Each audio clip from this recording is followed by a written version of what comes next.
The Philadelphia Eagles have had back-to-back 1,000-yard rushers at the running back position, but how much of an upgrade will Saquon Barkley be in 2024? We preview running back coming up next right here on the Locked On Eagles podcast.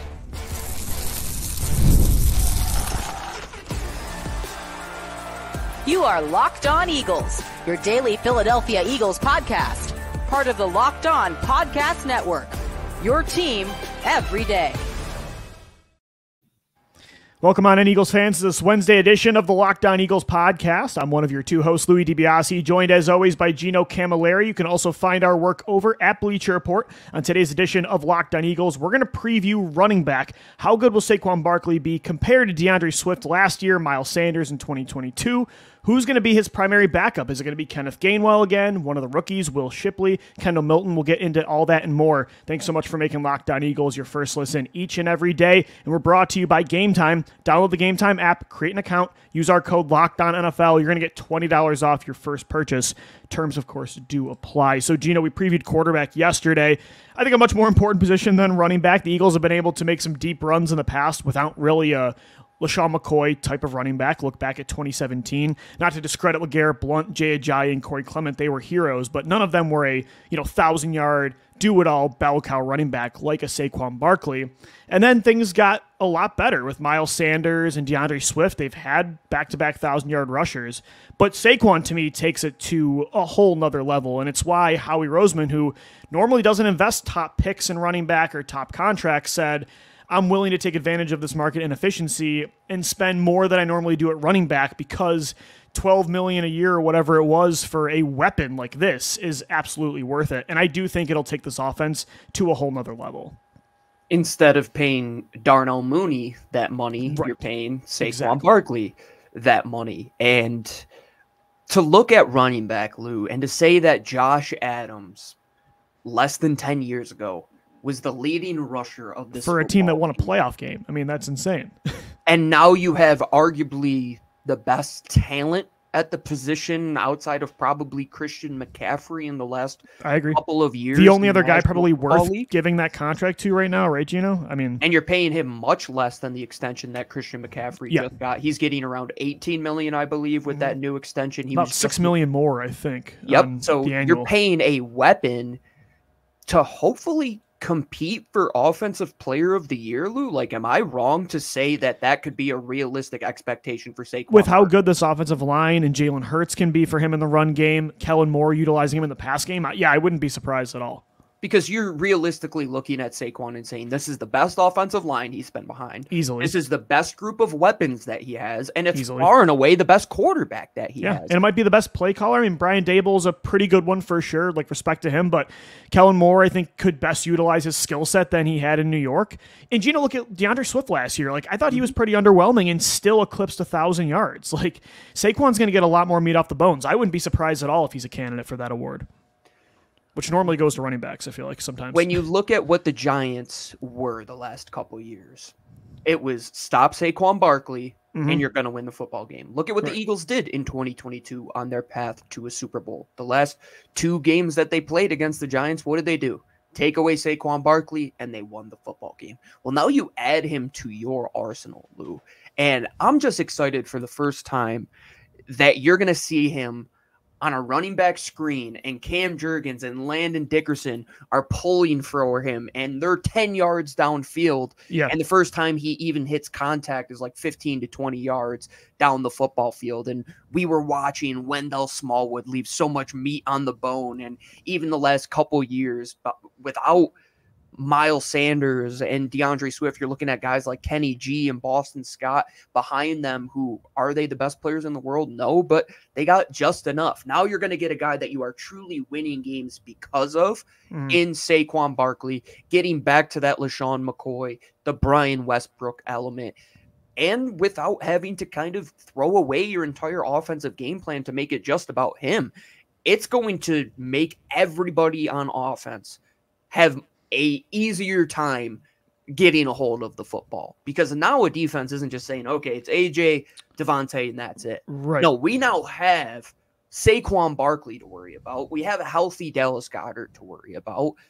this is going to be back to 11-on-11 football with a healthy Jalen Hurts and hopefully make them play 12-on-10 at times. And Saquon Barkley has to be the happiest out of everybody because he's going from maybe the worst offensive line in the division to the best to a top in the blink of an eye. Top 3. Yeah, and that's the thing. And do you need a running back to be a title contender? No, and you and I have said this before. Like, we weren't pro draft Bijan Robinson in the top 10 back in the 2023 draft. Yeah, we're not saying $1 million on average is for a running back. Exactly. Super Bowl, yeah. We're not saying to constantly have a part of your philosophy. It's kind of like our stance on linebacker. We don't want you taking first round, second round linebackers and running backs every single year, giving free agents top contracts. Like, that shouldn't be a staple of your roster building, but there is unique circumstances where you can take advantage of a market inefficiency for a player that's not a Derrick Henry one-track pony kind of player. Saquon is somebody that was worth investing in because, again, you haven't had this. Miles Sanders had over 1,000 yards in 2022. I think he was vastly underrated in his 4 years with the Eagles. DeAndre Swift last year even not utilized properly in Brian Johnson's offense. But they haven't had a weapon like this in the backfield, like you said, that you could win games because of since Shady. It's been over a decade, and I think that's the most exciting part, Gino, is just seeing how they use him in this offense, as long as he can stay healthy. Like, that's the number one thing. If Saquon can stay on the field, and he won't have to carry the load as much, like you said, like he did in New York, so that'll help him stay healthy. If he stays healthy, again, this offense is going to be virtually unguardable unless they can get out of their own way. And if not, they're going to move on to another coordinator to figure out who can make these guys work because this is the core. The offense, this thing is together for the next 5 to 6 years, hopefully. And Saquon is going to be here for at least 3 of them. And you'll probably run him into the ground. I don't know if you're going to get a second contract out of him. I wouldn't imagine so. But focusing on 2024, Lou, what he is going to bring to your offense is DeAndre Swift had 55% of the snaps. He's probably going to eclipse that. He'll probably be closer to 75 or 80% of the snaps. I think so. Yeah. DeAndre Swift had 1,263 rushing and receiving yards. He is probably going to eclipse that number as well. He's going to replace what you lost in Boston Scott, in Rashad Penny, in all of these guys in one player. And Howie Roseman makes exceptions at this position when the player deserves it. This, like linebacker, like safety, Howie is very stick to his guns. If you're an elite player, I will pay you. And if not, we're going to try and move on and find another option because you could have paid Miles Sanders what Carolina paid him, and that still would have been too much. But Saquon Barkley, $12 million. He's a rare exception. It's an exception, and it's a bargain. It's quite literally the definition of a market inefficiency. You're looking at positionally speaking, Gino. Yeah, if you're comparing it to other running backs, again, it's an overpay. But like if you compare, like the Darnell Mooney comparison is perfect. Like that, it's not a great use of resources to constantly invest in running back, but it is a better use of a resource to invest a $12 million contract in Saquon Barkley than it is Darnell Mooney in a vacuum. You always hear these stories of people that like sold their Apple stock back in the 80s or 90s and it would be worth like billions of dollars today. And it's almost like if somebody could give you a moment in time that you could just freeze and say, okay, you could win a Super Bowl and all you had to do was pay Saquon Barkley $12 million. If anybody was like, yeah, I would flash forward and go and do that 4 years ago or go back in time and do that whenever. That is a market inefficiency through and through. Right. To pay him Darnell Mooney money, to pay him Robert Woods money, to pay him third receiver money. Didn't Nelson Aguilar get $12 million? That's the going rate, Lou. And that's why you can't just say we're never going to pay running back and running back doesn't matter because he's not just a running back. Yeah, I was going to say, I don't want to use the running back label because I actually agree with offensive weapon, OW. Yes. Saquon Barkley, OW. I'm not paying a running back. The only way I'm doing this is if he's an offensive weapon, and that is what Saquon Barkley is going to be. Like, if there's one thing I'm extremely confident about this year you'll see from Saquon, the receiving numbers are going to look skyrocket. Just compared to Miles Sanders and DeAndre Swift, I don't think it's going to be close. DeAndre last year, what did he have? He had 214 yards in the air. Behind him, I would hope Penny Saquon has far more than that. 83, Boston Scott 52, Rashad Penny 5. So all in all, these guys came close to 500 yards in the air. To Saquon do that, by himself? Well, considering the offense will utilize that more, Dallas Goedert gets hurt a lot. You don't have an established wide receiver 3. Yeah, I would take that. And so that's going to be fun. We're going to get into stat over-unders in segment 3, but that, just a quick preview, I would take the over on receiving yards, for sure, compared to the entire position last year. Yeah, I think so. The good thing is, too, multi-dimensional is what he is going to be, exactly. which you needed at this position. And just taking a step back in time, I remember doing the show clear as day after Miles Sanders started to break out in his rookie season, and we're saying, okay, if he does continue this trajectory, what are you going to pay him? Are you going to pay him Christian McCaffrey type of money?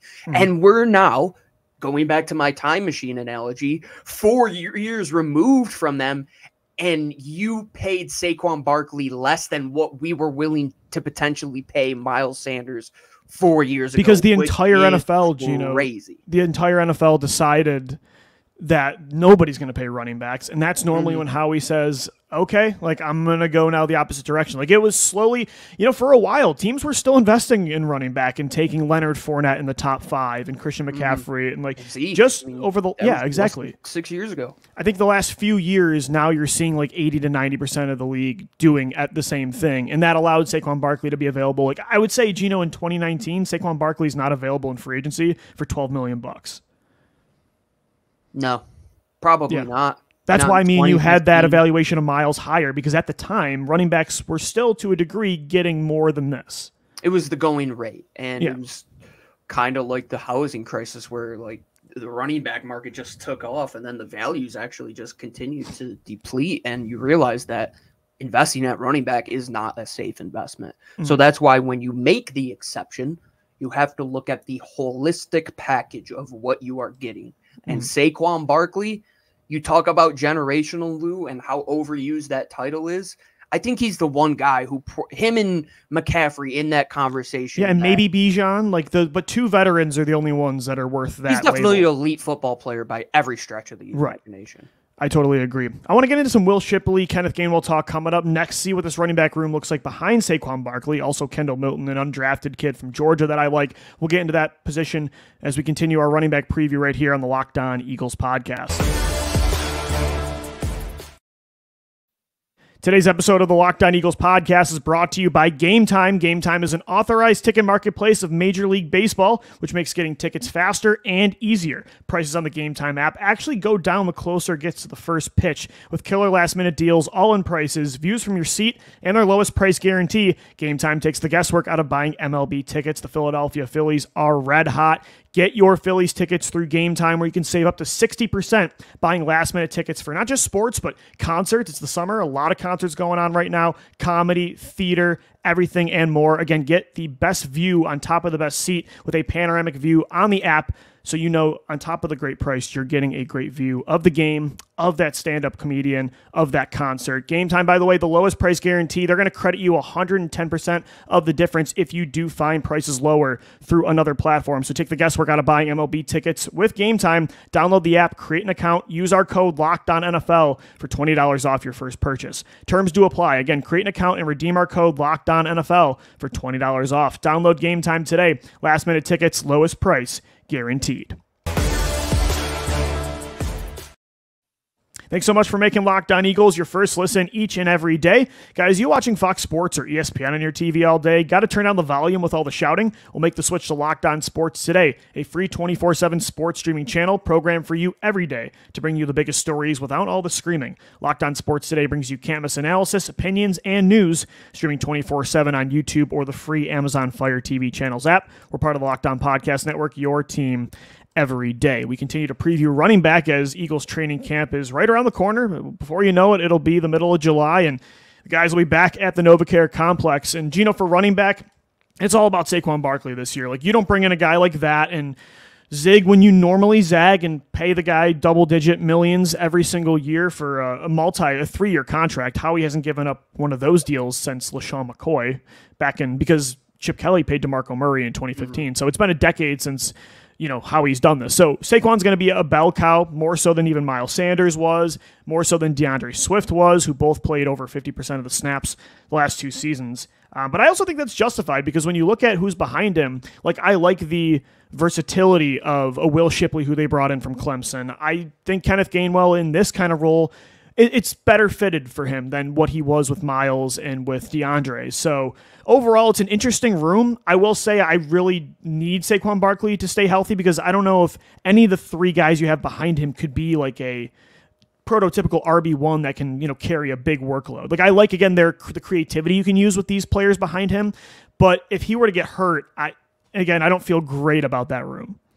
Who would be the guy that's going to give you 15 plus carries a game? Yeah, I don't know if any of those players are that. And I think we've seen enough out of Kenneth Gainwell to kind of know that there's he's more of that role player. And I don't think you want him to be like a pseudo running back number 1 if you needed him to.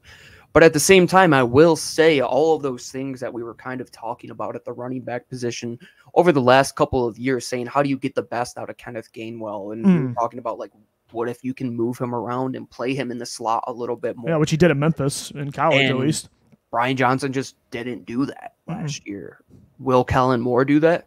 Absolutely. They just threw him swing passes on 3rd and 11 in the red zone. Yeah, every single time, or just threw him through the A gap and tried to make a guy who's your size just break 4 or 5 tackles. But getting back to the point on Kellen Moore, somebody who truly is going to get the best out of these guys is going to be someone who moves them around the formation. Because Kenneth Gainwell, Will Shipley, are these guys truly running backs? Are they wide receivers out of the slot? I think they're more gadget style / weapons where you just want to kind of give them the ball in space. And Kellen Moore, you're going to see probably some nice 21 personnel sets where you have Saquon and one of these other guys in the backfield. Sure. Use Will Shipley, a former lacrosse player, to run some of these routes out of the slot where you're lined up against a bigger safety or a linebacker, let's say, and you can use your leverage to just kind of use their leverage against them as well and run some of these option style routes, which we have heard they are implementing more of them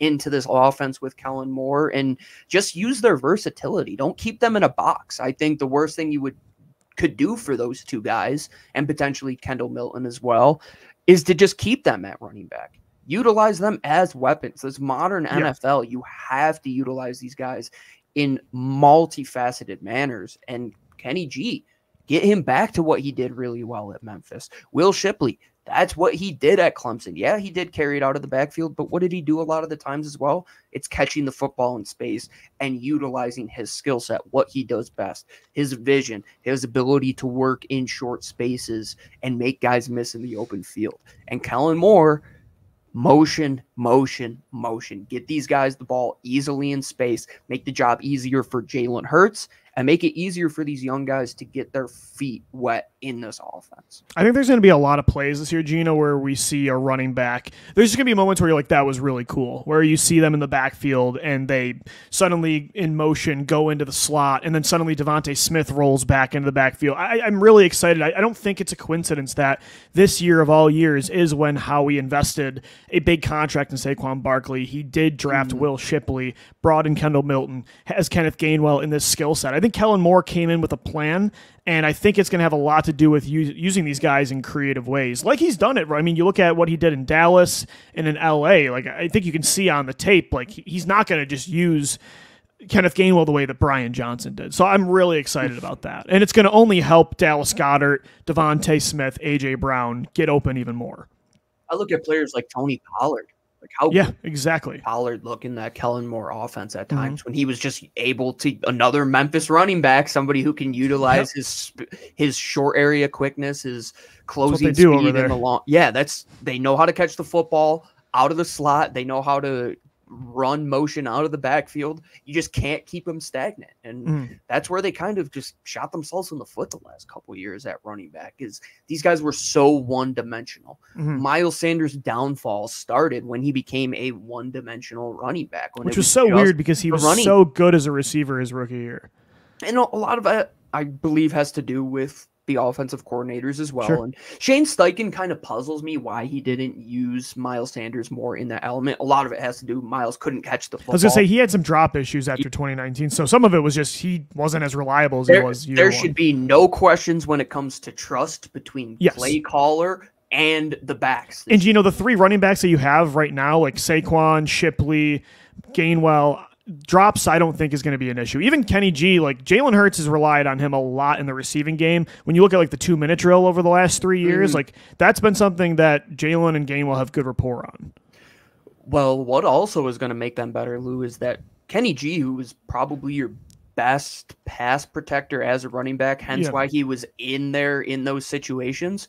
Saquon's clearly going to be that guy. Saquon is going to be a perfect person to teach these young guys. We talk about the Quinyon Mitchell behind Darius Slay. Well, Saquon Barkley, I mean, one of his greatest assets is how smart he is as a football player. Who better to teach these young guys and bring them along? And heck, Kenall Milton, if you want a chance to kind of find a role on this football team, utilize your size and how you can be an asset to this football team. Be a great pass protector.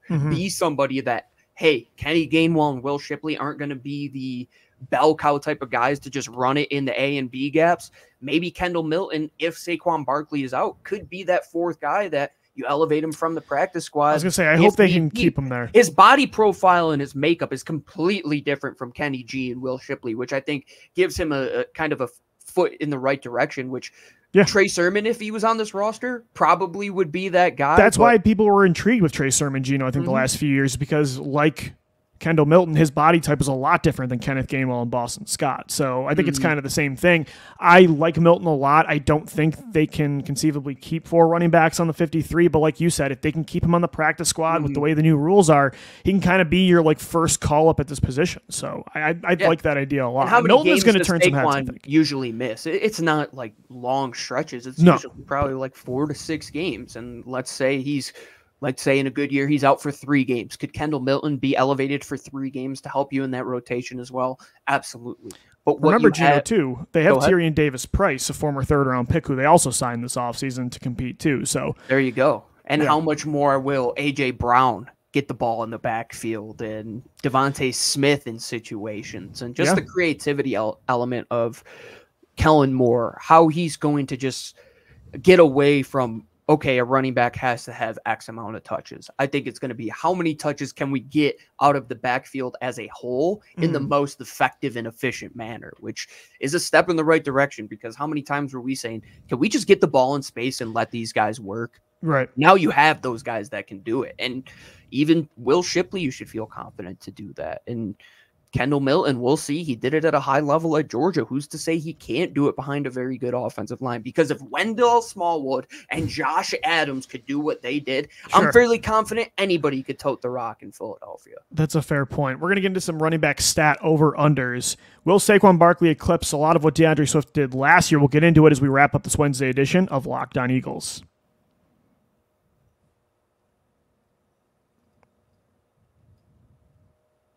All right, Eagles fans, we're wrapping up this Wednesday edition of the Locked On Eagles podcast, previewing the running back position before training camp rolls around down in South Philadelphia at the NovaCare Complex.